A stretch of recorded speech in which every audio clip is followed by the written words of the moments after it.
Agar আল মুজানি রাদিয়াল্লাহু তাআলা আনহু বলেন, রাসূল সাল্লাল্লাহু আলাইহি ওয়াসাল্লাম বলেছেন, ইয়া আইয়ুহান নাস, হে পৃথিবীর মানুষ, তুবু ইলাল্লাহি, তোমরা আল্লাহর নিকটে তওবা করো, আল্লাহর নিকটে ক্ষমা চাও।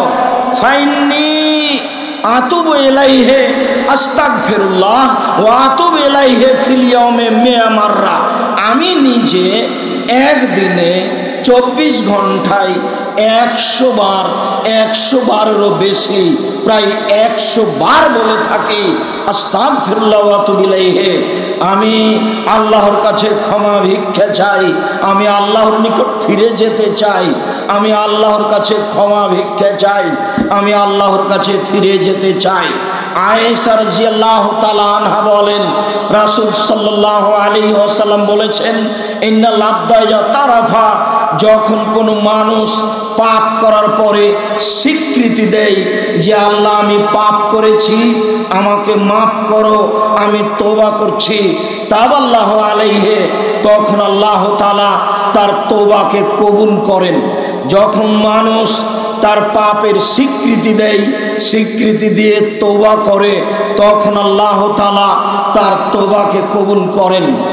আবু হুরায়রা রাদিয়াল্লাহু তাআলা আনহু বলেন, রাসূল সাল্লাল্লাহু আলাইহি ওয়াসাল্লাম বলেছেন, মান তাবা কাবলা আন তাগরিবা শামস, মানুষ মিনাল মাগরিব, অতদিন পর্যন্ত আল্লাহ তাআলা মানুষের তওবা কবুল করবেন যতদিন পর্যন্ত সূর্য পুনরায় পশ্চিম দিকে না ডুবছে। যখন সূর্য পশ্চিম দিকে ডুববে আর পূর্ব দিক থেকে উঠবে না, ততদিন পর্যন্ত আল্লাহ তাআলা মানুষের তওবা কবুল করবেন। আবু হুরায়রা রাদিয়াল্লাহু তাআলা আনহু বলেন, রাসূল সাল্লাল্লাহু আলাইহি ওয়াসাল্লাম বলেছেন, ইন্নাল্লাহা ইয়াকবালুত তাওবা কাবলা ইউগাররির, যতক্ষণ পর্যন্ত মানুষের মোটা শ্বাস না আসছে, মরণের মোটা শ্বাস, ততক্ষণ পর্যন্ত আল্লাহ তাআলা মানুষের তওবাকে কবুল করবেন। মোটা শ্বাস শুরু হয়ে গেলে মানুষ যদি তওবা করে, তাহলে তখন তওবা কবুল নাও হতে পারে।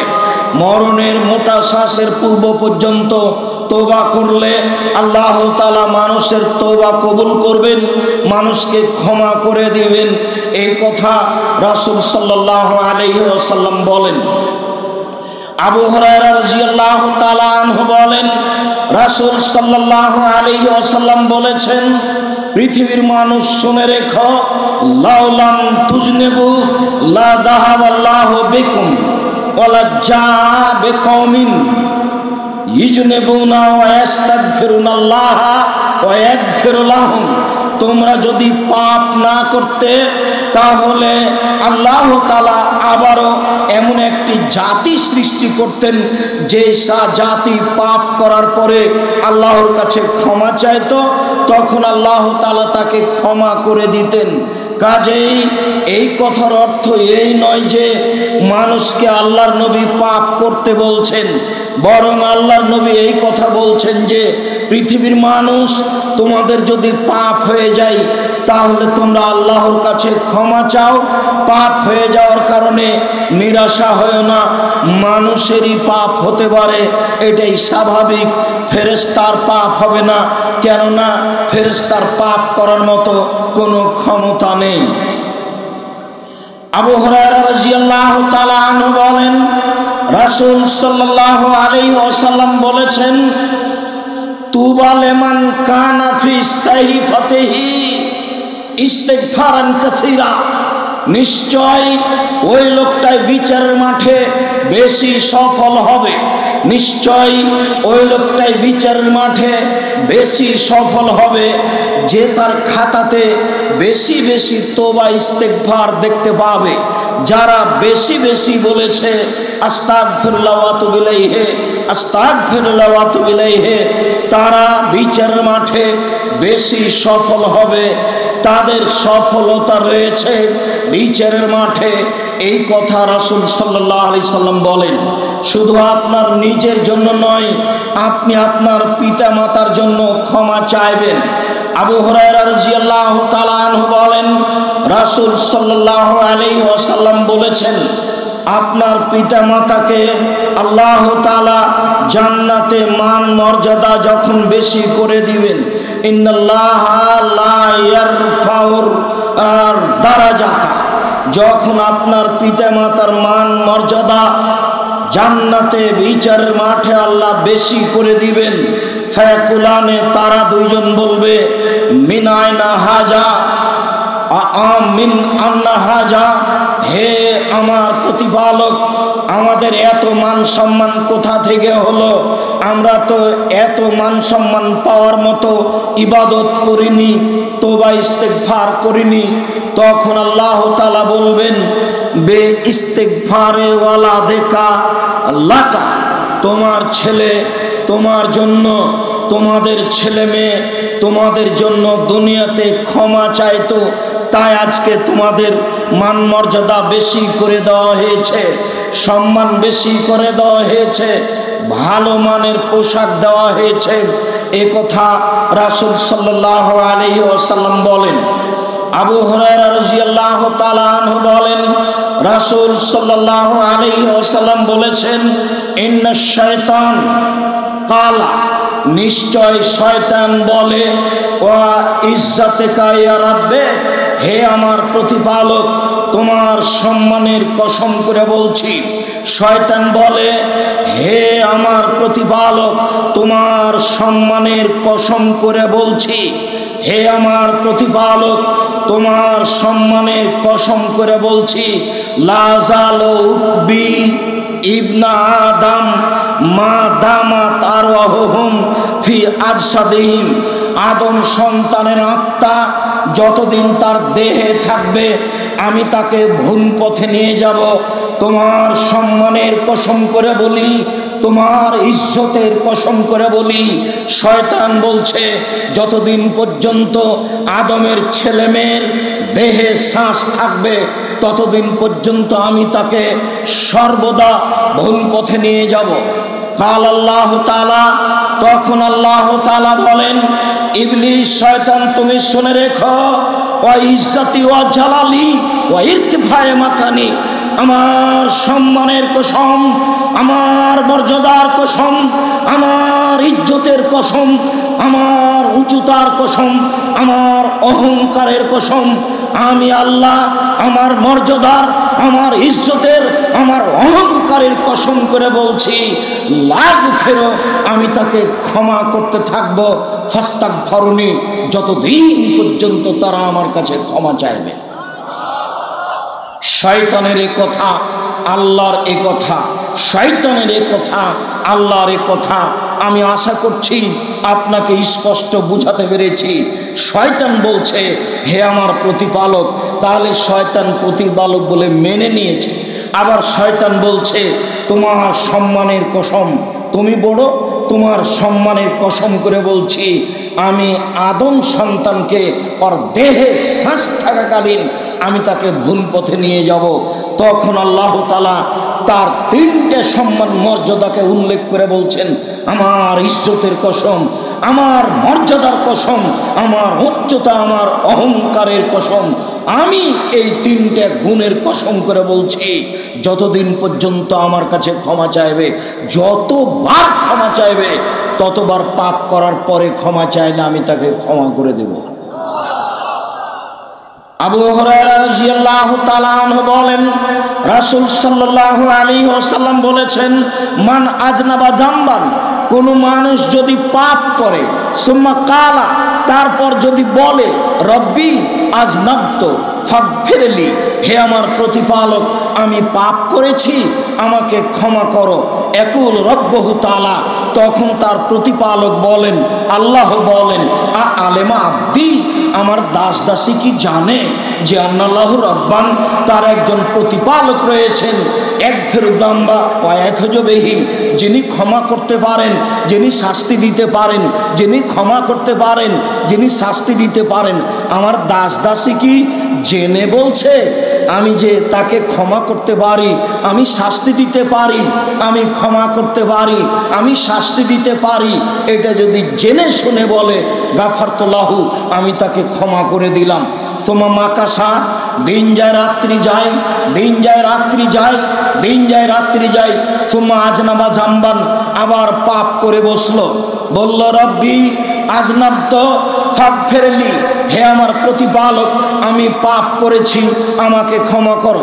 কাল রব্বহু তাআলা, তখন তার প্রতিপালক বলেন আলেমা আব্দি, আমার দাস দাসী কি জানে যে আন্নাল্লাহু রব্বান, তার একজন প্রতিপালক রয়েছেন, ইয়াখুজুবিহি, যিনি শাস্তি দিতে পারেন, ওয়াগফির দাম্বা, যিনি ক্ষমা করতে পারেন। আমার দাস দাসী কি জানে যে তার একজন প্রতিপালক রয়েছেন, যিনি শাস্তি দিতে পারেন, যিনি ক্ষমা করতে পারেন? আমার দাস দাসী কি জানে যে তার একজন প্রতিপালক রয়েছেন, যিনি শাস্তি দিতে পারেন, যিনি ক্ষমা করতে পারেন? এটা যদি জেনে শুনে বলে কাদ গাফারতু লাহু, আমি তাকে ক্ষমা করে দিলাম। সুম্মা মাকাসা, দিন যায় রাত্রি যায়, দিন যায় রাত্রি যায়, দিন যায় রাত্রি যায়। সুম্মা আজনাবা জাম্বান, তারপরে আবার পাপ করে বসলো। পাপ করার পরে বলে রব্বি আজনাবতু ফাগফিরলি, হে আমার প্রতিপালক আমি পাপ করেছি, তুমি আমাকে ক্ষমা করো। ফাকালা রব্বহু তাআলা, তখন তার প্রতিপালক বলেন আলেমা আব্দি, আমার দাস দাসী কি জানে? সে কি জেনে শুনে বলছে?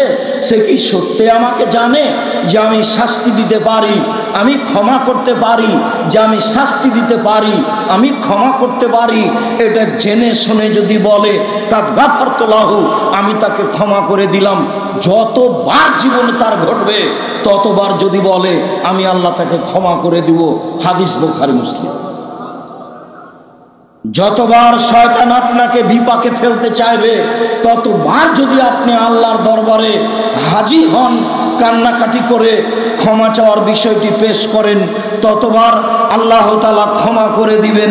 যা রাসূল সাল্লাল্লাহু আলাইহি সাল্লাম বলেন। একাধিক হাদিস। আবু যার গেফারি রাদিয়াল্লাহু তাআলা আনহু বলেন, রাসূল সাল্লাল্লাহু আলাইহি ওয়াসাল্লাম বলেছেন, আল্লাহ তাআলা বলেন, মানে হাদিসে কুদসি, আল্লাহ তাআলা বলেন, ইয়া আদম, হে আদমের ছেলে মেয়ে শোনো, ইন্নাকুম তুখতিউনা বিল্লাইলি ওয়ান নাহার, হে আদমের ছেলে মেয়ে শোনো, ইন্নাকুম তুখতিউনা বিল্লাইলি ওয়ান নাহার ওয়া আনা আগফিরু যুনুবা জামিয়া, তোমরা দিন রাত পাপ করো আর আমি সব পাপ ক্ষমা করে দিই। তোমরা দিন রাত পাপ করো আর আমি সব পাপ ক্ষমা করে দিই। তোমরা দিন রাত পাপ করো, আমি সব পাপ ক্ষমা করে দিই। আদম সন্তান শুনে রেখো, ফাস্তাগফিরুনি, তোমরা আমার কাছে ক্ষমা চাও, আগফির লাকুম, আমি তোমাদের ক্ষমা করে দিব। আগফির লাকুম, আমি তোমাদের ক্ষমা করে দিব। আগফির লাকুম, আমি তোমাদের ক্ষমা করে দিব। আবু হুরায়রা রাদিয়াল্লাহু তাআলা আনহু বলেন, রাসূল সাল্লাল্লাহু আলাইহি ওয়াসাল্লাম বলেছেন, মান আলেমা, যে ব্যক্তি জানলো আন্নি যু কুদরা আলাল মাগফিরা, যে আমি ক্ষমা করতে পারি, যেই ব্যক্তি জানলো যে আমি ক্ষমা করতে পারি, যে ব্যক্তি জানলো যে আমি ক্ষমা করতে পারি, আমি তাকে বলছি শুনে রেখো, যেহেতু তুমি জেনে আমাকে বলছো যে আমি ক্ষমা করতে পারি, গাফারতু লাকা, আমি তোমাকে ক্ষমা করে দিলাম। ওয়ালা উবালি, আমি পরোয়া করি না তুমি কত বড় পাপী, আমি পরোয়া করি না তুমি কত বড় পাপী, আমি পরোয়া করি না তুমি কত বড় পাপী। বিগত দিনের একটি হাদিস আবারও আপনাকে শোনাই, আপনার মনে আছে কিনা? হাদিসে কুদসি। আনাস রাদিয়াল্লাহু তাআলা আনহু বলেন, রাসূল সাল্লাল্লাহু আলাইহি সাল্লাম বলেছেন, আল্লাহ তাআলা বলেন, ইবনা আদম, হে আদমের ছেলে মেয়ে শোনো, মা দাওয়াতানি ওয়া রাজাতানি, তুমি আমাকে যেভাবে ডাকো আমি সেভাবে থাকি, তুমি যেভাবে আশা পোষণ করো সেভাবে আমি পূর্ণ করে থাকি। আদম সন্তান শোনো, তুমি যেভাবে ডাকো আমি সেভাবে থাকি, তুমি যেভাবে আশা পোষণ করো আমি সেভাবে পূর্ণ করে থাকি। গাফারতু লাকা ওয়ালা উবালি মাকানা মিনকা ওয়ালা উবালি, তোমার যত পাপ আছে আমি সব ক্ষমা করে দিলাম, আমি পরোয়া করি না তুমি কত বড় পাপী, আমি পরোয়া করি না তুমি কত বড় পাপী, আমি পরোয়া করি না তুমি কত বড় পাপী, যেহেতু তুমি আমাকে জেনে ক্ষমা চাচ্ছ আমি তোমাকে ক্ষমা করে দিলাম। ইবনে আদম লাউ বালাগাত যুনুবুকা আনানাস সামায়ে, হে আদমের ছেলে মেয়ে শোনো, তোমাদের পাপ বেশি হতে হতে যদি আকাশে লেগে যায়, পাপ আর পাপ, সারা পৃথিবী পাপে পরিপূর্ণ হয়ে আছে, ফাস্তাগফারতানি, এরপরে যদি তুমি আমার কাছে ক্ষমা চাও, গাফারতু লাকা, আমি তোমাকে ক্ষমা করে দিব। বলো উবালি, আমি পরোয়া করি না তুমি কত বড় পাপী, আমি পরোয়া করি না তুমি কত বড় পাপী, আমি পরোয়া করি না তুমি কত বড় পাপী হোক না কেন, তোমার পাপ আকাশ জমিন পরিপূর্ণ, চাইলে আমি তোমাকে ক্ষমা করে দিব। পরের বাক্যে আল্লাহ তাআলা বলেন, বিচারের মাঠে বলবেন, ইবনা আদম লা আতাইতানি বিকুরাবিলার যে খাতায়া সুম্মা লাকিতানি লা তুশরিক বিশায়া লা আতাইতুকা বিকুরাবিহা মাগফিরা। হে আদমের ছেলে মেয়ে শোনো, আজ বিচারের মাঠে উপস্থিত হয়েছ আকাশ জমিন পরিমাণ পাপ নিয়ে, পাপ আর পাপ, তোমার পাপে আকাশ জমিন পরিপূর্ণ হয়ে আছে। মনে রেখো আদম সন্তান, আমি তোমার পাপ সমপরিমাণ ক্ষমা নিয়ে উপস্থিত হয়েছি। তোমার যে পরিমাণ পাপ আমার সেই পরিমাণ ক্ষমা, তোমার যে পরিমাণ পাপ আমার সেই পরিমাণ ক্ষমা, তোমার যে পরিমাণ পাপ সেই পরিমাণ ক্ষমা, তোমার যে পরিমাণ পাপ সেই পরিমাণ ক্ষমা। যদি শিরক না করো, যদি শিরক না করে থাকো, তাহলে আজ বিচার মাঠে তোমার সব পাপ ক্ষমা করে দেওয়া হবে। সম্মানিত দিনী ভাই বোন, আপনারা অবগত হন আল্লাহর ক্ষমা, আপনারা অবগত হন আল্লাহর দয়া, সেইভাবে আল্লাহর কাছে ক্ষমা চাওয়ার জন্য, দয়া চাওয়ার জন্য ব্যস্ত হয়ে পড়েন, সহজেই দয়া ক্ষমা পাওয়া যাবে। আনাস রাদিয়াল্লাহু তাআলা আনহু বলেন, অন্য এক বর্ণনায় এসেছে আব্দুল্লাহ ইবনে উমর রাদিয়াল্লাহু তাআলা আনহু বলেন, ইন্না লা নাউদ্দু লিরাসূলিল্লাহি সাল্লাল্লাহু আলাইহি সাল্লাম ফিল মাজলিস, আল্লাহর নবী যখন কোনো বৈঠকে বসতেন তখন আমরা গণনা করতাম তিনি কতবার বলেন এই বাক্য। যখন তিনি কোনো বৈঠকে বসতেন তখন আমরা গণনা করতাম তিনি কতবার বলেন এই দোয়া। যখন তিনি কোনো বৈঠকে বসতেন তখন আমরা গণনা করতাম দেখি তিনি কতবার বলেন। তো তিনি বলতেন এক বৈঠকে প্রায় 100 বার। কি বলতেন? রব্বিক ফিরলি অতবা আলাইয়া, হে আমার প্রতিপালক আমাকে ক্ষমা করো, আমার তওবা কবুল করো। হে আমার প্রতিপালক আমাকে ক্ষমা করো, আমার তওবা কবুল করো। ইন্নাকা আনতাত তাওয়াবুল গফুর, নিশ্চয় তুমি বড় তওবা কবুলকারী, নিশ্চয় তুমি বড় ক্ষমাশীল, নিশ্চয় তুমি বড় তওবা কবুলকারী, নিশ্চয় তুমি বড় ক্ষমাশীল। আল্লাহর নবী এই দোয়াটি কোনো বৈঠকে বসলে প্রায় 100 বারের মতো বলতেন। আমি কাল থেকে বলছি, এখন পর্যন্ত আপনার তালিকায় কতবার এসেছে? আপনার তো ঢং ঢং করে যাওয়াটাই শেষ হচ্ছে না। মনে কিছু নিয়েন না আপনি আমার দিনী ভাই। আমি যে জুমার সালাতের পরে আপনাকে বসতে বললাম, তো আপনি লাফ দিয়ে উঠে কোন দিকে গেলেন? কি বুঝাতে চাচ্ছেন আপনি? আপনাকে আমি শতবার বলছি, এটা সালাফি কনফারেন্স, এটা জামিয়া সালাফের কনফারেন্স। এখানে কোনো মানুষের প্রশংসা হয় না, এখানে কোনো দলীয় কথা হয় না, এখানে বিষয়ভিত্তিক কোরআন হাদিসের আলোচনা হয়। অতএব নিজেকে বোকা মনে করিয়েন না, আমার অনুরোধ। নিজেকে পাগল মনে করিয়েন না, আমার অনুরোধ। এই সময়ের দাম আছে। নিতান্তই যখন ফিরে হচ্ছেন তখন হাঁটবেন, অনেক বড় জায়গা আছে। জানি না কতবার গেলেন বাইরে, কতবার আসলেন, জানি না কতবার নওদাপাড়া গেলেন, জানি না কতবার ঘুমাতে গেলেন। এসেছেন 2 দিনের জন্য। আবারও বলছি, আগামীকাল 10টার সময় এখানে কোনো আলোচনা হবে না। আগামীকাল সকালে এখানে কোনো আলোচনা হবে না। আপনি চাইলেও আমরা ব্যবস্থা করতে পারবো না। আমি বুঝতে পারি না আপনি সময়কে কেন মূল্যায়ন করেন না। যাক হয়েছে হয়েছে, এখন বৈঠকে বলেন, আমার সাথে বলেন, রব্বিক ফিরলি অতবা আলাইয়া, রব্বিক ফিরলি অতবা আলাইয়া, রব্বিক ফিরলি অতবা আলাইয়া, ইন্নাকা আনতাত তাওয়াবুল গফুর, ইন্নাকা আনতাত তাওয়াবুল গফুর, ইন্নাকা আনতাত তাওয়াবুল গফুর। তুমি তো বড় তওবা কবুলকারী, তুমি তো বড় ক্ষমাশীল, তুমি তো বড় তওবা কবুলকারী, তুমি তো বড় ক্ষমাশীল। আম্মার ইবনে ইয়াসার রাদিয়াল্লাহু তাআলা আনহু বলেন, রাসূল সাল্লাল্লাহু আলাইহি সাল্লাম বলেছেন, মান কালা আস্তাগফিরুল্লাহাল্লাযী লা ইলাহা ইল্লা হুয়া আল হাইয়ুল কাইয়্যুম ওয়া তুবু ইলাইহি, কেউ যদি এই দোয়া পড়ে ক্ষমা চায়, আস্তাগফিরুল্লাহাল্লাযী লা ইলাহা ইল্লা হুয়া, সে আল্লাহর নিকটে ক্ষমা চায় যিনি ছাড়া কোনো মাবুদ নাই, আমি সে আল্লাহর নিকটে ক্ষমা চাই যিনি ছাড়া কোনো মাবুদ নেই। আল হাইয়ুল কাইয়্যুম, তিনি হচ্ছেন চিরঞ্জীবী, তিনি হচ্ছেন চিরস্থায়ী, তিনি হচ্ছেন চিরঞ্জীবী, তিনি হচ্ছেন চিরস্থায়ী। অতুবু ইলাইহি, আমি তার নিকটে ফিরে যেতে চাই। গফিরা লাহু, তাকে ক্ষমা করা হবে। ওয়াকাদ ফাররা ওয়াইন কানা ফাররা মিনাস সাহফে, ও যদি যুদ্ধের মাঠ থেকে পালিয়ে যায়, সে যদি বড় থেকে বড় পাপী হয়, সে যদি বড় থেকে বড় পাপী হয়, এরপরে যদি এই দোয়া পাঠ করে, তাহলে আল্লাহ তাকে ক্ষমা করে দিবেন। দোয়া হচ্ছে আস্তাগফিরুল্লাহাল্লাযী লা ইলাহা ইল্লা হুয়াল হাইয়ুল কাইয়্যুম ওয়া তুবু ইলাইহি। সম্মানিত দিনী ভাই বোন, উল্লেখ্য যে এই দোয়া পড়া যাবে না। আস্তাগফিরুল্লাহ রব্বি মিন কুল্লি যামবিন ওয়া তুবু ইলাইহি, এই দোয়া কিভাবে এসেছে পৃথিবীতে আমাদের জানা নেই, এর জাল হিসাবে কোনো ভিত্তি আমরা জানি না, এটা এমনিতেই চলছে।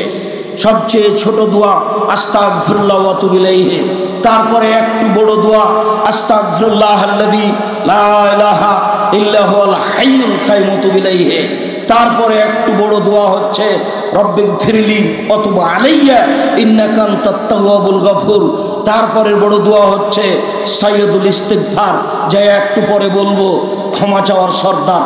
তার পূর্বে বলি, সম্মানিত দিনী ভাই বোন, আনাস রাদিয়াল্লাহু তাআলা আনহু বলেন, রাসূল সাল্লাল্লাহু আলাইহি সাল্লাম বলেছেন, লাল্লাহু আশাদ্দু ফারহান বিতাওবাতি আবদিহি হিনা ইয়াতুবু ইলাইহি মিন আহাদিকুম, আল্লাহ তাআলা যখন কোনো মানুষ তওবা করে, তখন তার উপরে ওই লোকের চেয়ে বেশি খুশি হন, তোমাদের সেই লোকের চেয়ে বেশি খুশি হন, তোমাদের সেই লোকের চেয়ে বেশি খুশি হন। যখন কোনো মানুষ বলে আস্তাগফিরুল্লাহ ওয়া তুবু ইলাইহি, আল্লাহ তোমার কাছে ক্ষমা ভিক্ষা চাই, তোমার নিকটে ফিরে যেতে চাই, তুমি ক্ষমা ভিক্ষা দাও, তুমি ইজ্জত ভিক্ষা দাও, তুমি আমাকে ঈমান ভিক্ষা দাও, এরকম মানুষ যখন বলে, তখন আল্লাহ তার উপরে ওই লোকের চেয়ে বেশি খুশি হন। কোন লোক? কানা রাজুলুন ফি আরজে ফালাতিন, একটা লোক ছিল বড় একটা ফাঁকা মাঠে, সে বাহনে চড়ে গেছিল সেই মাঠে। ফানফালাতাত মিনহু রাহেলাতুহু, হঠাৎ করে তার বাহনটা, উটটা সেখান থেকে চলে যায়। ওয়া আলাইহা তা'মুহু ওয়া শারাবুহু আও আলাইহি তা'মুহু ওয়া শারাবুহু, সেই উটের উপরে ছিল তার খাদ্য পানি, খাদ্য ছিল উটের উপরে, পানি ছিল উটের উপরে। ফাকাদ আয়েশা মিনহা, সে বাহন থেকে নিরাশা হয়ে গেল, সে ভাবলো আর আমি বাহন পাবো না, অনেক বড় ফাঁকা জায়গায় এসেছি, আমি হেঁটে বাড়িও যেতে পারবো না, অতএব সিদ্ধান্ত নি মরে যাওয়া। ফাতা সাজারাতান, তা একটা গাছের নিকটে আসলো। ফাস্তা জাল্লাফি ফাস্তা জাফি জিল্লেহি, সে গাছের ছায়ায় শুয়ে গেল, গাছের ছায়ার নিচে শুয়ে গেল, এই মর্মে যে এখন সে মারা যাবে। কেন? কাদ আয়েশা মিন রাহেলাতেহি, সে তার বাহন হতে নিরাশা হয়ে গেছে, যেহেতু বাহন পাবো না, যেহেতু পায়ে হেঁটে বাড়ি যেতে পারবো না, যেহেতু খাওয়ার ব্যবস্থা নেই, পানির ব্যবস্থা নেই, অতএব গাছের নিচে শুয়ে গেলাম মরার সিদ্ধান্তে। ফায়দা হওয়া, হঠাৎ করে এইভাবে থাকতে থাকতে ইজওয়া কায়মুন ইনদাহু, হঠাৎ বাহনটি পাশে দাঁড়িয়ে আছে। এইভাবে থাকতে না থাকতেই হঠাৎ বাহনটি পাশে দাঁড়িয়ে আছে। ফাখাজা খেতামাহা, সে তার লাগামটা ধরে নিল, লাগামটা ধরে নিয়ে বলল, মিন শিদ্দাতিল ফারহে, খুব বেশি খুশি হয়ে বলল, আল্লাহুম্মা, হে আল্লাহ, আনতা আবদি ওয়া আনা রাব্বুকা, তুমি হচ্ছে আমার দাস আর আমি হচ্ছি তোমার প্রতিপালক। খাতা মিন সিদ্দাতিল ফারহে, বেশি খুশিতে বাক্য উল্টে গেছে, বেশি খুশিতে বাক্য ভুল হয়ে গেছে। বাক্যে বলেছে, হে আল্লাহ, তুমি আমার দাস, আমি তোমার প্রতিপালক। হে আল্লাহ, তুমি আমার দাস, আমি তোমার প্রতিপালক। এই লোকটা বাহন পেয়ে যত খুশি হয়েছে, মানুষ তওবা করলে তার উপরে এর চেয়ে অনেক অনেক অনেক গুণে বেশি খুশি হন। কি দিয়ে বুঝায় আপনাকে আমি তওবা করা কি জিনিস? কি দিয়ে বুঝায় আপনাকে আমি ক্ষমা চাওয়া কি জিনিস? কি দিয়ে বুঝায় আপনাকে আমি তওবা করা কি জিনিস? কি দিয়ে বুঝায় আপনাকে আমি ক্ষমা চাওয়া কি জিনিস? যার কারণেই রাসূল সাল্লাল্লাহু আলাইহি সাল্লাম বেশি বেশি তওবা করতেন, ক্ষমা চাইতেন। বিচারের মাঠে সবচেয়ে সফল মানুষ ওরা, সবচেয়ে ভালো মানুষ ওরা, সবচেয়ে সফল মানুষ ওরা, সবচেয়ে ভালো মানুষ ওরা, যাদের আমল নামায় থাকবে বেশি বেশি ক্ষমা, বেশি বেশি তওবা, বেশি বেশি ক্ষমা, বেশি বেশি তওবা থাকবে, তারাই হবে সবচেয়ে সফল মানুষ। এ কথা রাসূল সাল্লাল্লাহু আলাইহি সাল্লাম বলেন। আনাস রাদিয়াল্লাহু তাআলা আনহু বলেন, রাসূল সাল্লাল্লাহু আলাইহি সাল্লাম বলেছেন, কুল্লু বানি আদম খাত্তা ওয়া খায়রুল খাত্তাইনা তাওয়াবুন, আদম সন্তানই পাপী, আদম সন্তানই পাপী। উত্তম পাপী সেই যে পাপ করার পরে ক্ষমা চায়, উত্তম মানুষ সেই যে পাপ করার পরে ক্ষমা চায়। আদম সন্তানই পাপী, তবে উত্তম মানুষ সেই যে পাপ করার পরে ক্ষমা চায়। রাসূল সাল্লাল্লাহু আলাইহি সাল্লাম বলেন, আর তাইবা বিনা যামবে কামাল্লা যামবা লাহু, কেউ যখন তওবা করে তখন সে হয়ে যায় সেই লোকের মতো যার কোনো পাপ নেই। যখন কেউ তওবা করে তখন সে হয়ে যায় সেই লোকের মতো যার কোনো পাপ নেই। যখন কেউ তওবা করে তখন সে হয়ে যায় সেই লোকের মতো যার কোনো পাপ নেই। সম্মানিত দিনী ভাই বোন, আপনাকে শোনাচ্ছিলাম রাসূল সাল্লাল্লাহু আলাইহি সাল্লামের পক্ষ থেকে তওবা ইস্তেগফারের কথা, যাতে আল্লাহর দয়া রহমত পাওয়া যাবে। সাইয়্যিদুল ইস্তেগফার আপনাকে আমি শোনাই। সাইয়্যিদুল ইস্তেগফার ক্ষমা চাওয়ার সর্দার, যার মাধ্যমে সবচেয়ে বেশি ক্ষমা পাওয়া যাবে। সাদ্দাদ ইবনে আউস রাদিয়াল্লাহু তাআলা আনহু বলেন, রাসূল সাল্লাল্লাহু আলাইহি সাল্লাম বলেছেন, সাইয়্যিদুল সর্দার, এই বাক্যটি রাসূলের মুখের ভাষা যে সাইয়্যিদুল ইস্তেগফার ক্ষমা চাওয়ার সর্দার। একুলো লোকটা বলবে ক্ষমা চাইতে গিয়ে, আল্লাহুম্মা আনতা রাব্বি, হে আল্লাহ, তুমি আমার প্রতিপালক, লা ইলাহা ইল্লা আনতা, তুমি ছাড়া আর কোনো প্রকৃত মাবুদ নেই। খালাক্তানি, তুমি আমাকে সৃষ্টি করেছো। ওয়ানা আব্দুকা, আমি হচ্ছি তোমার দাস। ওয়ানা আলা আহাদিকা, আমি তোমার ওয়াদা অঙ্গীকারের উপরে রয়েছি। ওয়াদিকা মাস্তাতাত, তোমার সাথে যে আমার চুক্তি রয়েছে, ওয়াদা রয়েছে, সেটা আমি সম্ভবপর বাস্তবায়ন করার চেষ্টা করব। আউযু বিকা মিন শাররি মা সানাত, জীবনে যত পাপ করেছি, অন্যায় করেছি, সব পাপ অন্যায় থেকে তোমার কাছে আশ্রয় চাচ্ছি। আউযু বিকা মিন শাররি মা সানাত, আবু আলাকা বে নি'মাতিকা আলাইয়া, যত অনুগ্রহ করেছ সব স্বীকৃতি দিলাম। চক্ষু দিয়েছ, মেনে নিলাম তোমার দয়া। হাত দিয়েছ, মেনে নিলাম তোমার দয়া। পা দিয়েছ, মেনে নিলাম তোমার দয়া। বাড়ি গাড়ি জমি জায়গা দিয়েছ, মেনে নিলাম তোমার দয়া। জামিয়া সালাফিয়া ডাঙ্গিপাড়ায় দিনী আলোচনা শোনার জন্য আসার ব্যবস্থা করে দিয়েছ, মেনে নিলাম তোমার দয়া। প্রোগ্রাম বুধবারের দিন বাতিল করা হয়েছিল, তারপরে আবার অনুমতি পাওয়া গেছে, বোঝা গেল তোমার দয়া। তোমার সব নিয়ামতকে স্বীকৃতি দিলাম। আরো স্বীকৃতি দিচ্ছ, আববে জামবি, পাপ করেছি এটাও স্বীকৃতি দিলাম, পাপ করেছি এটাও স্বীকৃতি দিলাম, নিশ্চয় আমি পাপী। ফাগফিরলি, এখন তুমি ক্ষমা করো। অনেক কিছু বললাম, এখন তুমি ক্ষমা করো। তোমাকে আর একটা কথা বলি, ইন্নাহু লা ইয়াগফিরু যুনুবা ইল্লা আনতা, তুমি ছাড়া কেউ ক্ষমা করতে পারে না, তুমি ছাড়া ক্ষমা কেউ করতে পারে না, তুমি ছাড়া ক্ষমা কেউ করতে পারে না। সম্মানিত দিনী ভাই বোন, ক্ষমা চাওয়ার জন্য কোরআন মাজিদ হতে রব্বিগফির ওয়ারহাম ওয়া আনতা খায়রুর রাহিমিন, কোরআন মাজিদ হতে ক্ষমা চাওয়ার জন্য রব্বি ইন্নী যালামতু নাফসি ফাগফিরলি, কোরআন মাজিদ হতে ক্ষমা চাওয়ার জন্য, রব্বানা যালামনা আনফুসানা ওয়া ইল্লাম তাগফির লানা ওয়া তারহামনা লানাকুনান্না মিনাল খাসিরিন, ক্ষমা চাওয়ার জন্য হাদিস হতে আস্তাগফিরুল্লাহ ওয়া আতুবু ইলাইহি, ক্ষমা চাওয়ার জন্য হাদিস হতে আস্তাগফিরুল্লাহাল্লাযী লা ইলাহা ইল্লা হুয়াল হাইয়ুল কাইয়ুম ওয়া আতুবু ইলাইহি, ক্ষমা চাওয়ার জন্য হাদিস হতে রব্বিগফিরলি ওয়া তুব আলাইয়া ইন্নাকা আনতাত তাওয়াবুল গফুর, ক্ষমা চাওয়ার জন্য হাদিস হতে সাইয়্যিদুল ইস্তিগফার। রাসূল সাল্লাল্লাহু আলাইহি সাল্লাম বলেন, কেউ যদি সকালে বলে সন্ধ্যা পর্যন্ত সময় মারা গেলে জান্নাতে যাবে, কেউ যদি সন্ধ্যায় বলে সকাল পর্যন্ত সময়ে মারা গেলে জান্নাতে যাবে।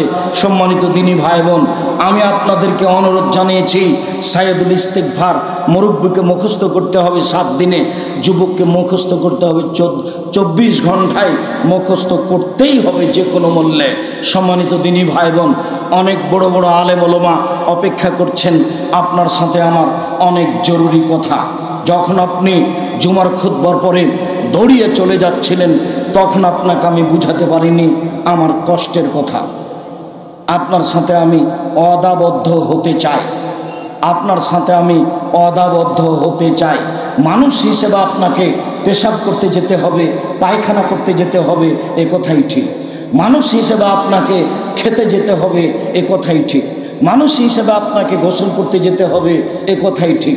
মানুষ হিসেবে আপনাকে উঠে কিছু নিতে হবে, এটাই ঠিক। মানুষ হিসেবে আপনার কোনো জরুরি প্রয়োজন আছে, এ কথাই ঠিক। কিন্তু সালাম ফিরার সাথে সাথে আমি থামতে বললাম, তারপরে আপনি লাফ দিয়ে উঠে চলে গেলেন, এটা কি? এটা কেন? আব্দুর রাজ্জাক সাহেব, যারা বাহির থেকে এসেছে তারা আসলে আমরা নই, এটাও হতে পারে। তবে যদি আপনার এমনটা হয়ে থাকে খাওয়ার জন্য, তাহলে আমি দুঃখিত। সম্মানিত দিনী ভাই বোন, আমি কিছু ঘাটতিতে, আমি কিছু আপনার সামনে দিন পেশ করতে ঘাটতি করেছি, তা আমার মনে বলে না। 3.5 লাখ টাকা আছে আলেম ওলামাদের পিছনে শুধু খরচ, প্রায় 15 লক্ষ টাকা খরচ আছে এই জামিয়া সালাফের সালাফি কনফারেন্স। আমি তো বলেছি আমি ভিক্ষুক, আমি ভিক্ষে করে আপনার ছেলে মেয়েকে পড়াই। যেসব খাদ্য পানি খাচ্ছেন, এটা হয় সাদকা, না হয় ফেতরা, না হয় দান।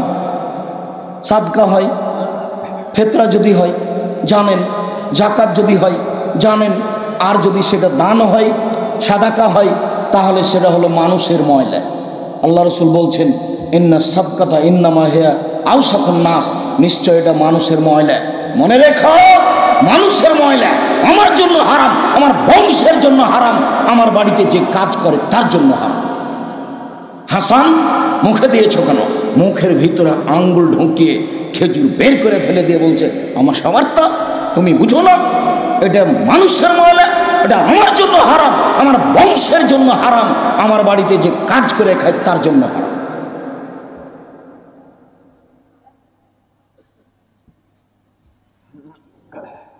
যা কিছু হচ্ছে সব ভিক্ষা করা পয়সা, আপনার টাকা।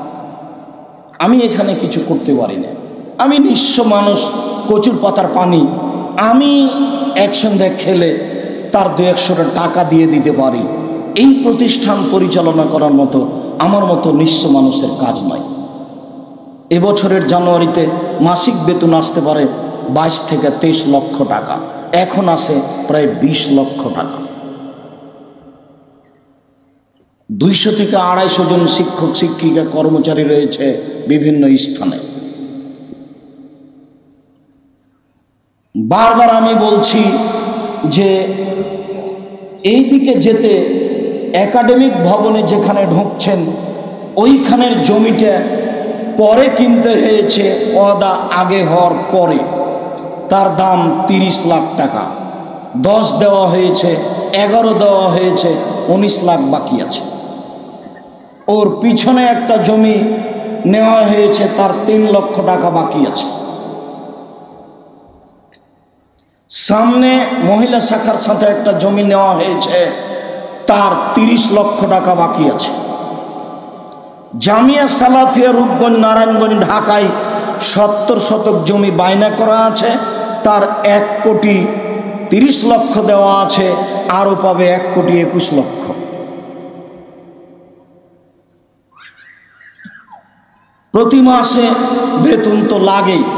নিম্নে মিস্ত্রি লেবার বিল, কেউ আছে রাজমিস্ত্রি, কেউ আছে শাটারিং মিস্ত্রি, কেউ আছে স্যানিটারি মিস্ত্রি, কেউ আছে টাইলস মিস্ত্রি, কেউ আছে টিন মিস্ত্রি। মিস্ত্রি যে কত প্রকার! প্রতিদিন 2 জামিয়ায় নিম্নে 20,000 থেকে 50,000 টাকা বিল আছে। কিভাবে চলে আমি নিজেও বুঝি না। আমি আপনাকে দানের কথা বললাম, আপনি লাভ দিয়ে আপনার ব্যাগের উপর দিয়ে পার হয়ে চলে গেলেন। আমি বুঝতে পারলাম না আপনি এটাকে কি বলতে চাচ্ছেন আমাকে। আপনাকে আমি কোটি টাকা দান করতে বলিনি। আমি বলেছি পতিতালয়ের মহিলা যদি কুকুরকে পানি পান করে জান্নাত পেতে পারে, আমি জামিয়া সালাফিয়া 10 টাকা দান করলে জান্নাত পাবো ইনশাআল্লাহ। এই আশায় আপনার যতটুকু শক্তি সামর্থ্য ততটুকু আমি দান করার জন্য অনুরোধ জানাই। মাসিক আলিতে সম্পত্রিকায় ভর্তুকি লাগে প্রতি মাসে প্রায় 1.5 লক্ষ টাকা। প্রেস আছে আপনার পিছন দিকে, ওই প্রেসও প্রতি মাসে ভর্তুকি লাগে। প্রতিষ্ঠান যেহেতু এখনো পূর্ণ চলমান হয়নি, এই জায়গা হলে এই জায়গা হয় না, এরা দিতে চাইলে ওরা দিতে চায় না, এরা আবার দিতে চায় টাকা নিয়ে রেস্ট্রি দেয় না। কত ফেতনা আছে তার কোনো হিসাব নাই। আপনি যদি বাস্তব দেখেন তাহলে মনে হবে এই যে সালাফি কনফারেন্সকে ঠেকাতে পারলে মনে নেকি হবে। আরে মানুষ পৃথক দল করছে, দল করে বক্তব্য দিচ্ছে, আবার বলছে যে সালাফি কনফারেন্স